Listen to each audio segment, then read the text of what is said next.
Big tank. Now dominates Europe. I hope they give Germany like a proper communist side, like with this rework, because they need it. There's nothing for it. Like, for example, the development of various super weapons. Hi, Yeah, I'm super Manuel Molina. weapons. I'm a content designer on Hearts of Iron. Okay. Playing as Germany, you can play historically and revive the battles and campaigns of World War II, utilizing the swift blitzkrieg tactics. It's not too bad currently, like before this DLC or before 1.14, I guess that's what it's going to be, or 15. It's not too bad, the historical path, like, but it definitely, considering that they are like the main, the country in World War II, it could be a little bit more, like we could have a little bit more around it. Alternatively, you can try to reinstate the Kaiser and retake the German-sold colonial empire. More to the left, you can become the shield of democracy and safeguard Eastern Europe from Soviet aggression. Or steering even more to the left, you can turn communist by taking on the legacy of the Spartacus League and reviving their old ideals and spread the revolution abroad. Or you can take a more authoritarian take and deal with the Soviet Union and try to, in a more aggressive way, expand your borders. Okay, I think that's what Germany needed. Like that side of the history branch is just very lacking. It doesn't exist. The inner circle represents the people at the head of the party, very influential characters that the player can now pick within a new system in Germany to rise within this inner circle, increasing their influence, having them completing their own focuses that will boost German's abilities and also their own abilities, to the point that if some advisors rise too much in power, they could be able to even challenge the position of the supreme leader. So it's probably like similar to the balance of power system that like a lot of countries have, like Italy and that. Yeah, I'd like to see what that looks like. The Reichskommissariats have been reworked. They've been given new bonuses to reduce resistance. They've also been expanded on, and they have their own historical leaders. You can customize their territory, you can customize their leaders with a choice between local leadership or a German leadership. You can now also have decisions to deal with the new territories integrated or conquered, and you will have options to create these Reichskommissariats in several places, not just Europe, but also Africa, Asia, America, etc. Yeah, I think that's a good change. Like the puppet system could be, like we see a little bit more around the puppet system being changed. Hopefully it's not just solely unique to Germany, but yeah, but just being able to change the borders of some of those, like some of your puppets, I kind of like that.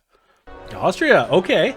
So Austria is getting a tree. This is kind of like a big thing where like people were debating like whether or not Austria like needs one, or like they would ever get it, because it's like Austria's job is to get annexed, right? In historical way for like you could do some things like with them, like you could like form Austria-Hungary, but like that was just a decision.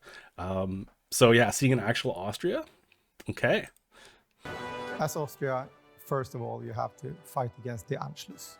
Okay. You can do that in several ways. You can try to build your own strength, or you can try to get help and guarantees from major countries around you. Okay. Once you've done that, you want to build something that can rival the German Empire. Be that as a fascist Austria, or reinstating the monarchy, or by turning communist to spread the revolution in Europe. Okay. Hungary. So I'm guessing Hungary's getting an update as well. So it looks like, I guess it was Death or Dishonor, like one of the first. It was, well, the first paid DLC. Hungary got a tree, so it's now a free DLC. So I guess that's why they're updating it, right? So yeah, I mean, like why they can update it is because they gave that the DLC is now part of the base game. But yeah, I wonder what they're. Yeah, okay, we're gonna see. Hungary is in a bad state after the Great War. Yeah. But with the new content, the players can rebuild the nation, making up for the lack of manpower with advancements in technology, and ultimately facing and taking revenge on the old enemies. Playing as Austria or Hungary, players can now reform the Austro-Hungarian Empire as a joint faction in case they don't want to create their own faction, which will enable a joint focus tree shared in all parts of this empire to build a stronger whole. Okay, I kind of like that. I kind of like the idea of having a joint focus tree. Yeah, I want to see it. I want to see it. Belgium, like again, this is like another case with like Austria. Like, does Belgium need a tree?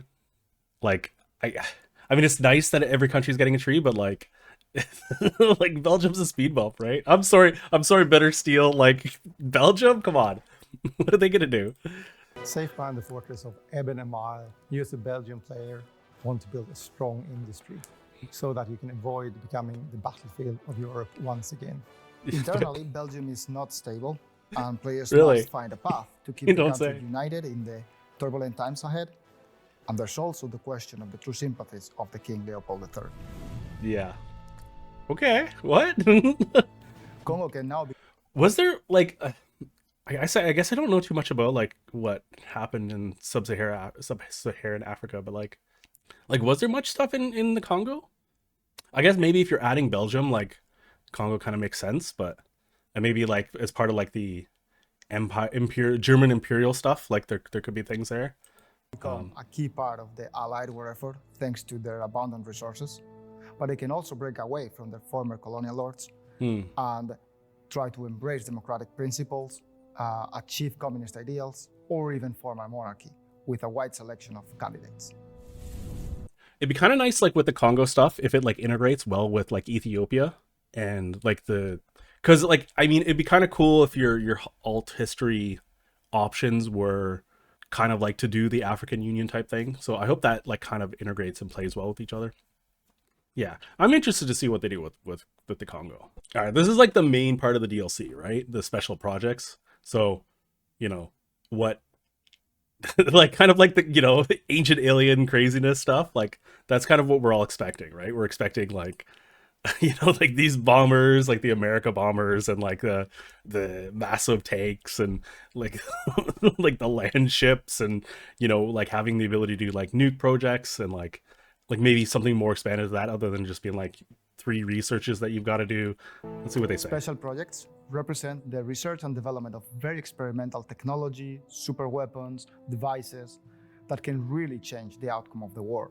Yeah. Be it the America bomber, the Karl Gerard super heavy howitzer, or the Habakkuk project as an ice carrier. Okay.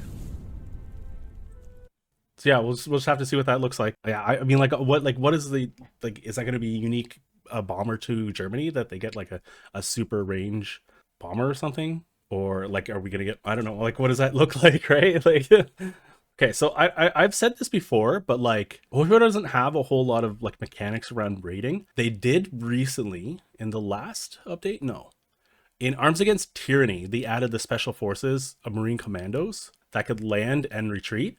I like the idea of the commandos and the fact that they're expanding sort of like the raiding options, and you know, sort of like this actual espionage and things that are not just like kind of like a ticking thing that happens in the background.